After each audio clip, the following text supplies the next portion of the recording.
Hey everyone, and welcome to EcoPsych EXP, where we take a stroll through the forest of eco-psychological themes in video games.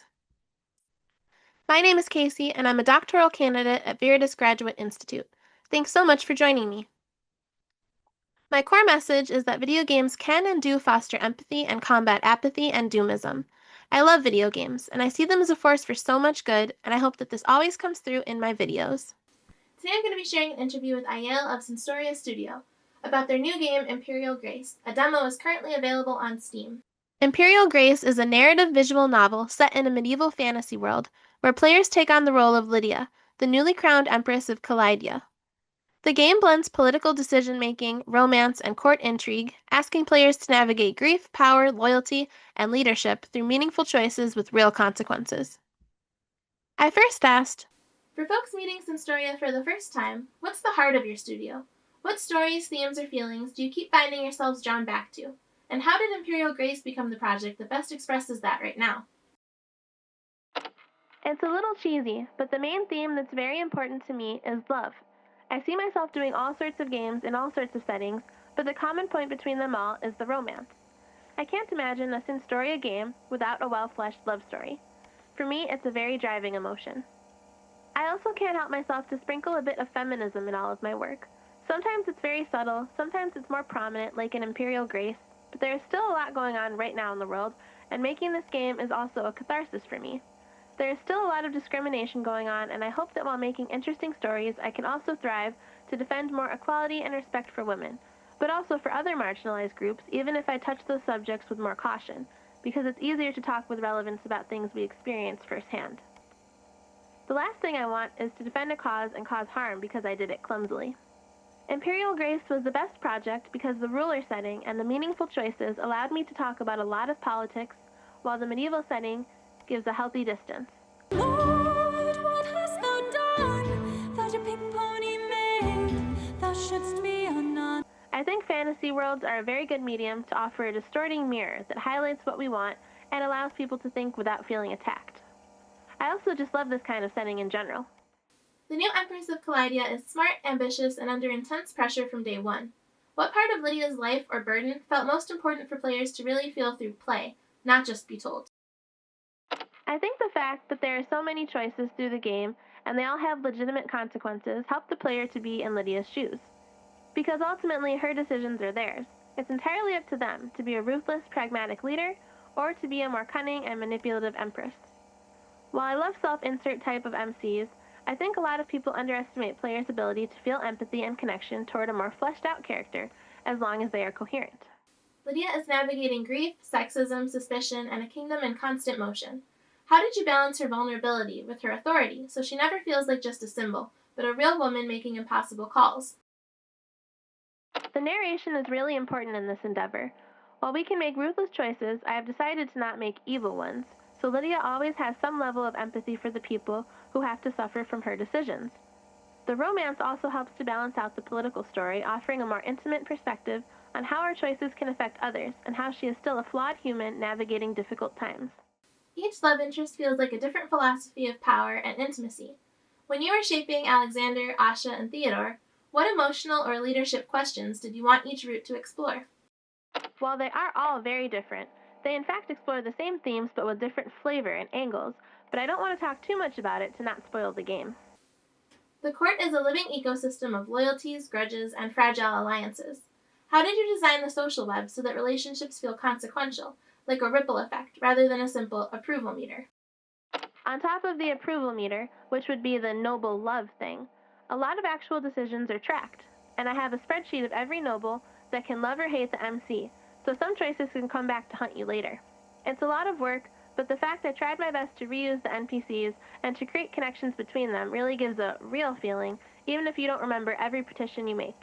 Eventually, a name will ring a bell, and you may get some consequences and go, oh, it's the dude I helped, and suddenly all of this feels more vivid.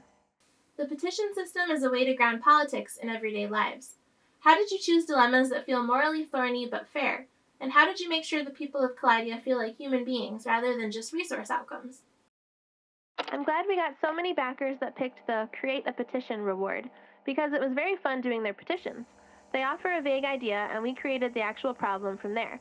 so the base was always the people first and the problem second. I think I unconsciously applied this mechanism for the other ones too.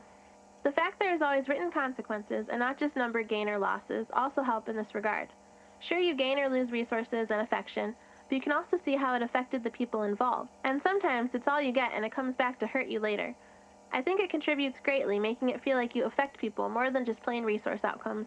As for crafting interesting choices, it always comes down to fair and logical consequences.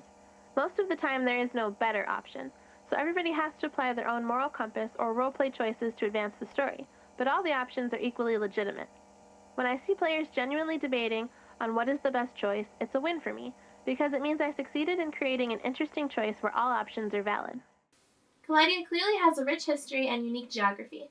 How did you approach world building so the kingdom feels alive, with regional identities, economic tensions, cultural values, and changing needs? Before making games, I was making a role-playing forum, and most of my job was to create a rich, interesting setting for people to play with, so I've learned a lot from this experience. Honestly, it would be too long to go in depth about the process, but what I do is often pick something, for example, a culture or historical point, and expand it from here. For example, Assyria is a matriarchy. Alright, how does that system work exactly? Why is it a matriarchy? How do they protect themselves for so long? How does this affect relationships with other countries? What customs would be logical in such a system? Etc., etc. Answering all those questions sometimes leads to more questions and paints a coherent and vivid entity. I often get inspiration from real existing cultures to help me, or other fantasy books I have read, and sometimes just my imagination. This altogether creates a coherent mix I can use to build the rest of the story. I love the customization choices and the idea that players can shape Lydia's identity while her white hair remains a constant. What's the story or symbolism behind that balance of flexibility and fixed traits? So Lydia's hair is actually an interesting point, because it started for the only reason that I think it's super pretty, and I really had this strong design in mind when drafting the game, so I justified this after. Then, when we decided to expand the game with more customization, the artist tried other hair colors, but decided it would be too complicated to pull off because she's a perfectionist, so she would have to redo all the variation and change the shadows and so on, so it was for scope reasons that we stuck with the white hair. Still, it's kind of helpful for the story because it allows me to reference it as a symbol of power and lineage, and use them as narrative devices. For example, if she wants to blend in, she has to hide her hair. For the choice, I'm a strong believer that a character still needs a core to work. It can be more or less important, but if you don't have a base to work on, it can easily feel bland or shallow because the writer has no ground for character development. Lydia is still a strong character with a lot of defined traits, even if part of her personality depends on the player. It's a difficult balance to achieve, and I believe a lot of people actually roleplay her more than self-insert.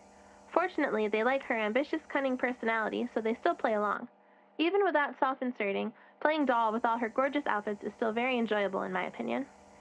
Is there anything else you'd like to share about your process, intentions, or hope for this game in the future? The floor is yours. One of my major inspirations for this game was Dragon Age. While the story always ends up in the same place, the choices that shaped the game always felt meaningful to me, and it's something I really loved when I played so many years ago. I hope players have the same feeling when they try Imperial Grace.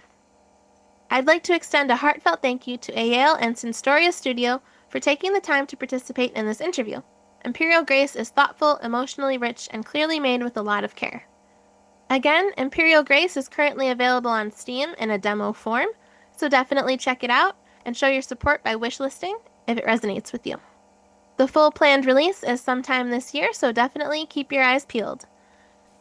Until we meet again, please feel so very free to like, subscribe, or share, and as always, thank you so much for being a part of this little ecosystem.